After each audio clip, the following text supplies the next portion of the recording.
Hello and welcome back to another edition of Sportsbook Confidential. My name is John Sullivan and I'm coming to you live from the FingerLakes1.com studios in Seneca Falls, New York. And this little show here is to help you learn and grow as a sports bettor. And got a great show for you today. It's week 4 of the NFL, but we got an intricate sportsbook lesson. We're going to talk about beating the closing line and how to measure your success at beating the closing line. So I've got a little tool for you that you can use to keep track of how your picks do against the closing line. And for those of you that don't exactly know what a closing line is, we'll talk about that. We do have an episode in our library called What is a Closing Line? And you can look for that on YouTube and if you want to check that out. But before we get into the sportsbook lesson, we're going to do what we always do, and we're going to update my bankroll. And we had a 2-1 week. Pretty good so far. 3 weeks, we've had 3 picks a week. We're sitting at 6 wins and 3 losses this NFL season. Excuse me. So we started with a bankroll of 503. And we had the 49ers minus 3.5 points. That was an easy winner. I think they won by 27 points. Plus $17 to the bankroll. And then we had the Seahawks and the Cowboys under 57. And my model just loves the unders. And I said last week, there's no way the Cowboys are going to turn the ball over 4 times in the first quarter. Well, they didn't, but there were lots of big plays and big mistakes and a lot of hurry-up offense. And that went way over 57, so that's minus $17 to the bankroll. Then we had the Chiefs under 55 on Monday night against the Ravens, and that won by a point. They had a couple of missed kicks, which definitely helped us out. Sometimes that luck works in your favor as well as against your favor. But this time it worked for us, and that was plus $16 to the bankroll. So if you do the math, that's $16 added to overall to the bankroll, and that brings our new bankroll up to $519. And dividing by 30, as we always do because we're selective sports bettors here, we're going to make our bet size going forward $17. And today's sportsbook lesson is all about the closing line. And let's do a little review. The closing line is the last line posted before the event starts. So when a sporting event, I like to use NFL as in my examples because I do a lot of NFL handicapping, but also you have a whole week to review the line. It comes out on Sunday night or Monday morning, and the game is the following Sunday. So all week long, the line could move, depending on how many people bet on it and what side they bet on.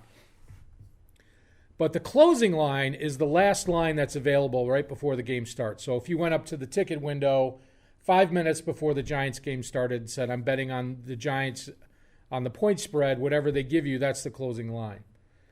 So here I have examples of beating the closing line. And you can see it says you bet the Chiefs money line at minus 300 and the line closes at Chiefs money line minus 350. You beat the closing line. You got a better number, a number that pays out better than what somebody bet at the last minute would get.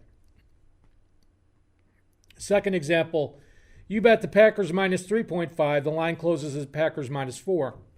You beat the closing line. You got a number that's lower, that's easier to beat the spread.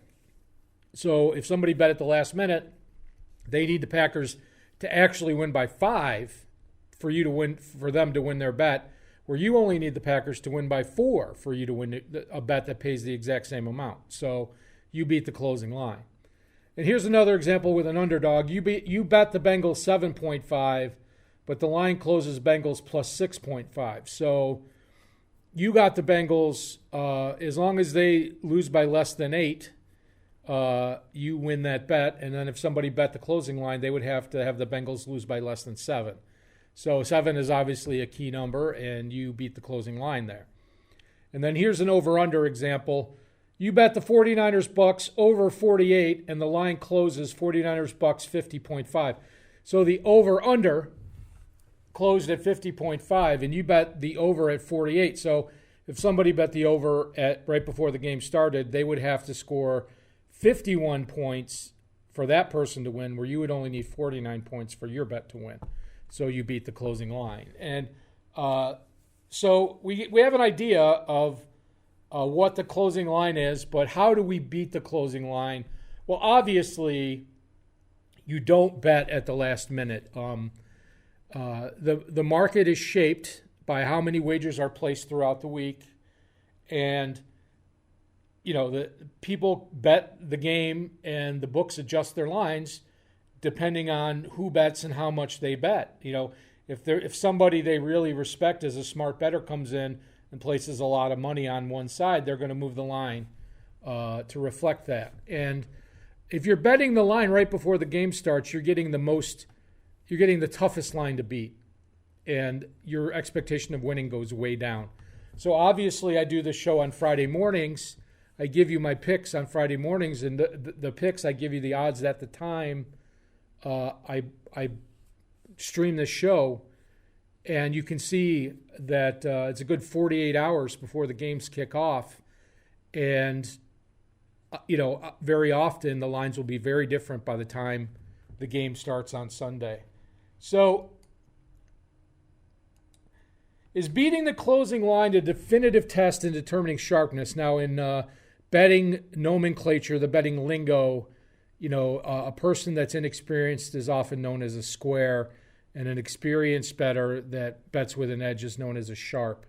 And is beating the closing line a definitive test in determining sharpness?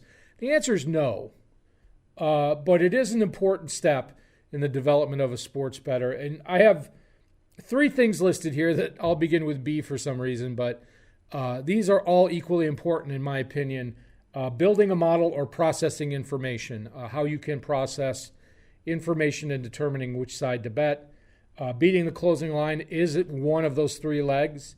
And then bankroll management, which almost no other betting program talks about, which I open every show with updating my bankroll and adjusting. And it's super important. It's not just when you bet, but how much you bet. Very important in determining how you will succeed in the long run. And as you see, I have written here, these are all equally important to developing winning strategies in sports betting. So beating the closing line is important because it gives you a better chance of winning your bet. It's not the be-all, end-all in determining if you are a successful bettor or not, but it is it's a good way to determine whether you're placing bets with expectation of winning. So if you're constantly getting a better number than the person that bets 5 minutes before the game starts, it's likely that you're going to win more than that person. You have an expectation of doing better. And so we want a way to measure how we can beat the closing line. And I've come up with this little tool that is not earth-shattering. Measuring your sharpness, I like to call this the count. For those of you that play blackjack or have seen blackjack movies about card counting, they talk about the count, where they count cards and they keep a running total. And this is very similar to that, but we're going to count our wagers. So if you get a +1, if your bet beat the closing line, regardless of whether that bet was a winner or a loser. We're not considering whether your bet's won or not. We're just considering whether the wager you made was at a better number than what the closing line was. So you get a +1 for that. You get a +0, no up or down, if your wager was the same as the closing line. And obviously, betting right before the game starts, you're always going to get a 0, but you're never going to be above expectation. You're going to be fighting the sharpest, you're going to be fighting the most efficient market to win. And that's going to be very difficult for that particular bettor. And then you have to give yourself a -1 if your bet was worse than the closing line. And this happens. And sometimes this happens because there's a late injury or a weather change or a venue change or a coach gets fired. Or, it may not be something that you did on your end of the handicapping. But sometimes you're on the wrong end of it. And there's times where I'm on a side in a game and the line moves away from me and I had the Dolphins against the Jaguars last week And I thought the Dolphins were the better team because the Jaguars had 100 injuries, including their kicker. And boy, they were getting +3 at the closing line, and they won by a whole bunch. I think they ended up winning by 7, but they were 2 scores ahead for most of the game. So a -1 doesn't necessarily mean that you made a bad play in that one instance. But if you're getting lots of minuses, then you may have to reevaluate how you're choosing your game or if your methodology is correct. So it's also a way to measure if your modeling or your selection process is doing you a favor.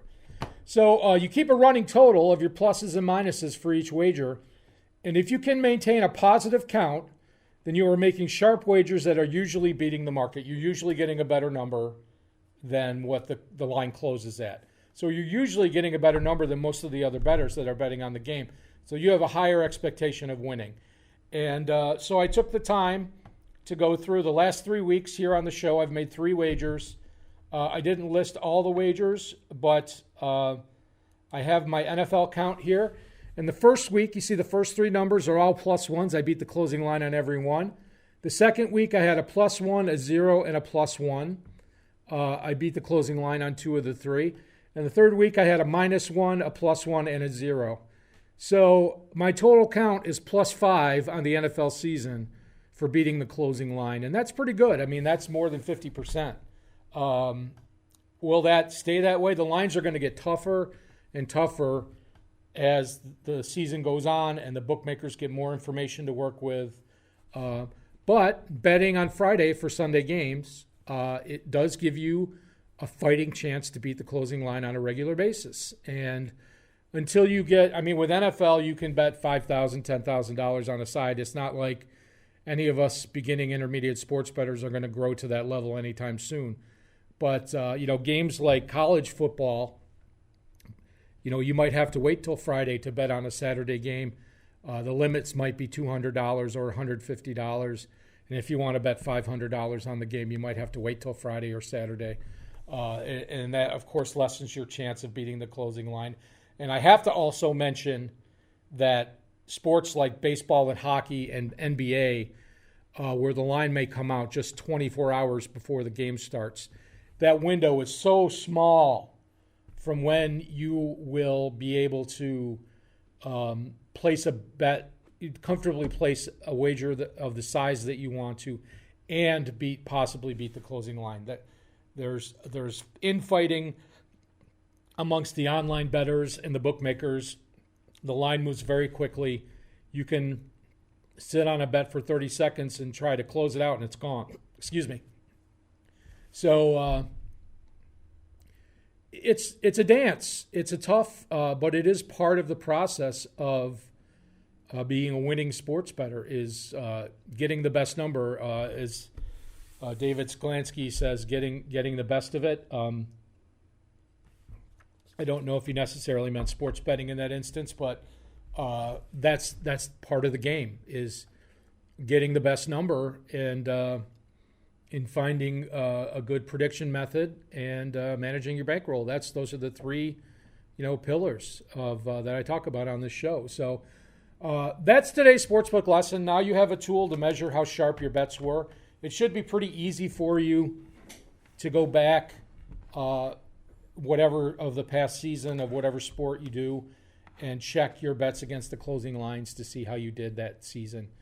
And I'll keep a running total of my count for the rest of the NFL season here on the show, so we'll see how we do. So speaking of NFL, it is now week 4, and let's get started. Seahawks at the Dolphins. Dolphins +6, 54 is the total.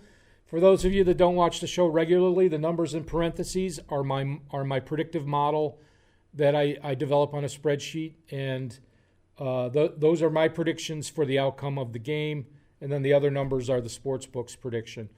So I have it at +5.94, almost identical, 54.64, almost identical. I don't really see any value in betting this game, but boy, the Seahawks are just putting up all kinds of points. If they keep scoring at the level they're scoring at, they're going to be one of the top 10 offenses in the history of the league. I feel like there's going to be an adjustment coming. And I also feel like the books are starting to adjust the numbers upward. My model has been loving the unders, and most of my losses, I think all of my losses have been on unders so far this season. Rob Pizzola, who is a sports bettor on Twitter, a bleach enthusiast, he posted a very interesting tweet about how the officiating is very different this year, and they're calling offensive holding about half of what they were calling it in previous years. Of course, you can't challenge pass interference anymore. So, you have to adjust to the differences in the game, whether it's rule changes or officiating changes or coaching changes or venue changes or whatever. So we need to keep that in mind going forward. Ravens at the Washington football team, plus 13.5, 45.5. I have it at plus 13.5, 48. I feel like the Ravens only scored 20 points last week. I feel like, and Chase Young is out for Washington. I feel like the Ravens are going to whoop this team, get their groove back, put up some points. Now, whether Washington also puts up points will be a question mark, but I do like the over here.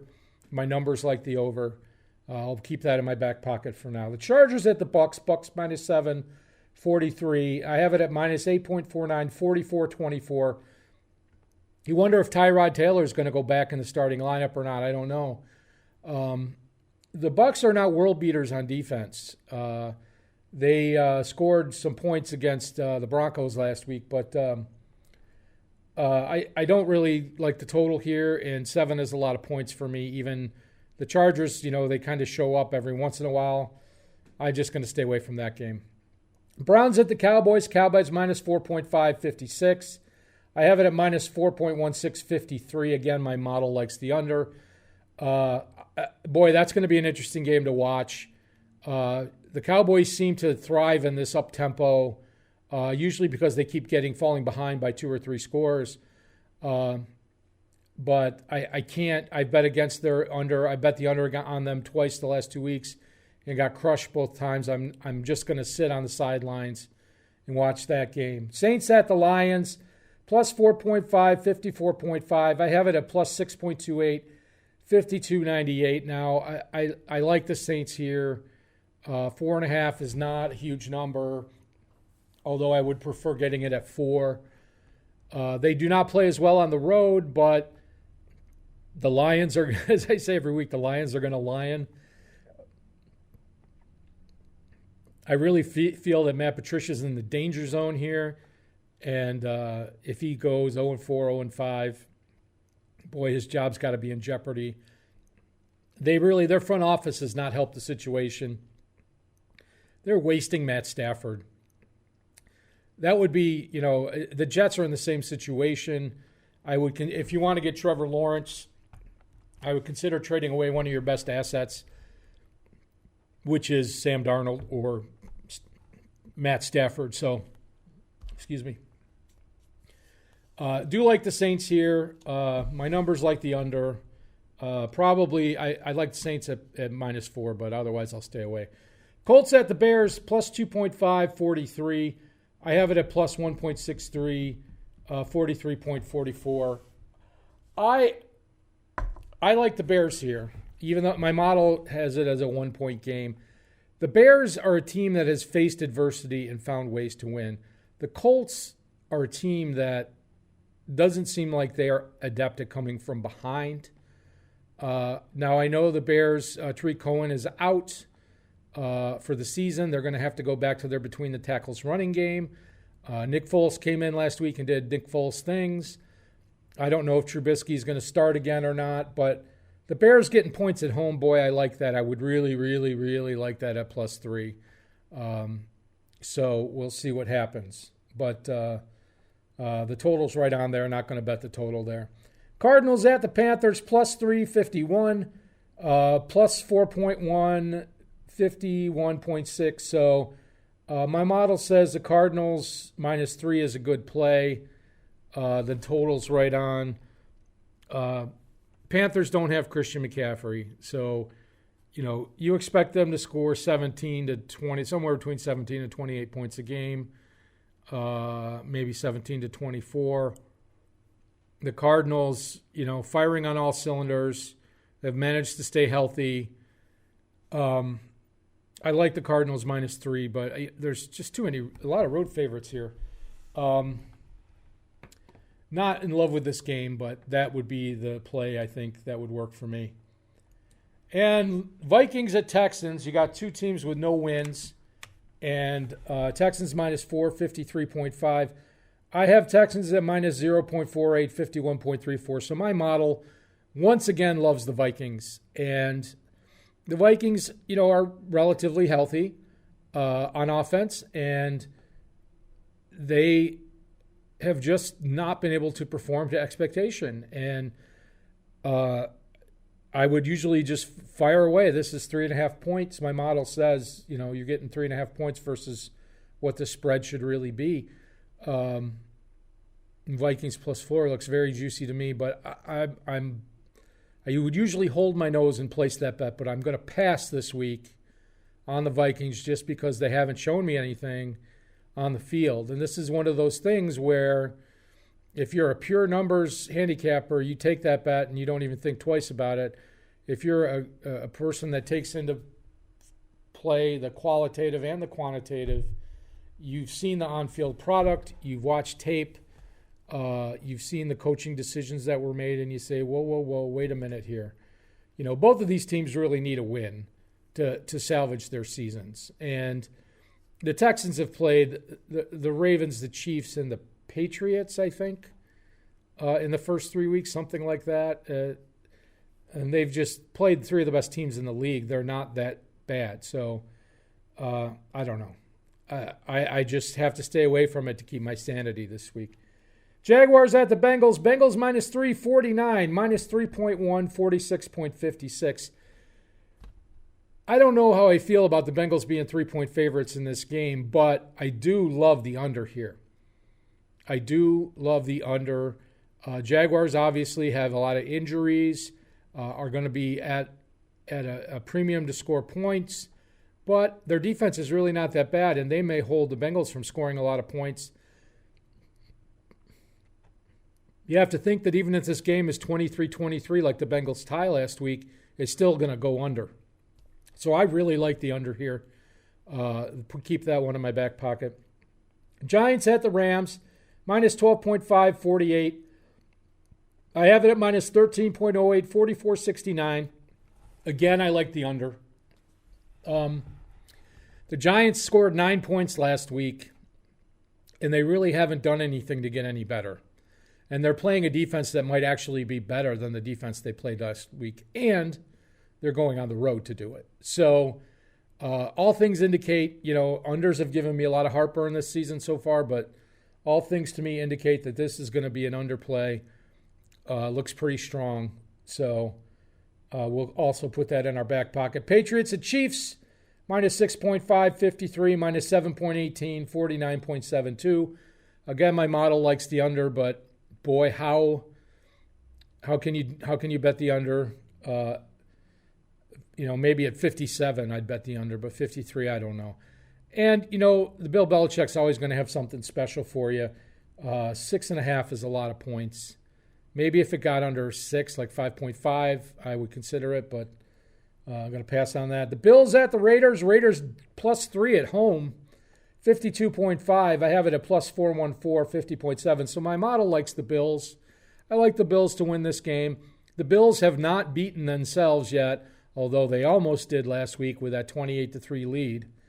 So we'll have to see. Their rookie kicker has been good. The Raiders beat the Saints at home. I don't think they're going to be an easy out for the Bills, but I do think the Bills are the team that should win that game. But there's a parity league. No team goes undefeated. The Bills got to show up week after week. And if they win this game, I feel even better about them against New England coming up in week 8. 49ers at Eagles, +7, 46, +8.08, 43.49. The Eagles are also a mash unit. They have lots of injuries. 49ers, I don't know about 7. 7 is tough. My model has them as 8-point favorites, so my model leans to the 49ers. I would like to see 6.5 here before I would consider taking the 49ers. And again, another road favorite. A lot of road favorites this week. That game makes me just not want to bet at all. I'm not even sure I want to watch it. I enjoy live sports, I really do, but there's nothing exciting about that game to me. It's a battle of replacement level players, and for the 49ers, it's for them to keep pace until all their starters get healthy again. Monday night, we got the Falcons at the Packers. Packers -7, 56.5. -7.46, 58.11. So my model likes the over 56.5 in this game. Aaron Rodgers is just cruising. The Packers look to go 4-0. Falcons, have they won a game? I think they might have won one. I can't remember. The model says it's right on. I wouldn't touch this game at -7 either way. That total is pretty high. I think I'm just going to sit that one out and just order nachos and watch it on Monday night. And then the Pittsburgh-Tennessee game has been postponed due to Tennessee COVID tests positive. So I don't know when that game's going to happen. So that's the week in the NFL, and let's wrap things up today with my picks. What did I end up on? So after looking over the odds, I decided I'm going to take the Bears money line plus 117. Now, the Bears, they were minus 110 at plus 2.5, and they're minus 135 at plus 3. I really would have liked to got plus 3. But considering those different odds, I decided to go with the Bears money line. I think they can win this game. Going to take it at plus 117. And then I'm going to take the Giants and the Rams under 48.5 at minus 113. I'm going to try to get that little extra buffer for the under, but I do like the under here. I think the Giants are really going to struggle to score. And then the Ravens bounce back and put up at least 35 points, I think, against the Washington football team. Going to go over 45.5 here. Regional rivals now. And minus 110 are the odds there. So that's going to do it for this week's show. Short and sweet. Hope you're enjoying this fall weather, and I hope you are enjoying the football season. We got baseball playoffs going on and the NBA finals, and hockey's done with. So everybody stay safe and get some apples and watch some football, have some fun, and we'll see you next time. Thanks for tuning in. I'm going to play the outro music for you, and let's get some winners. Take care.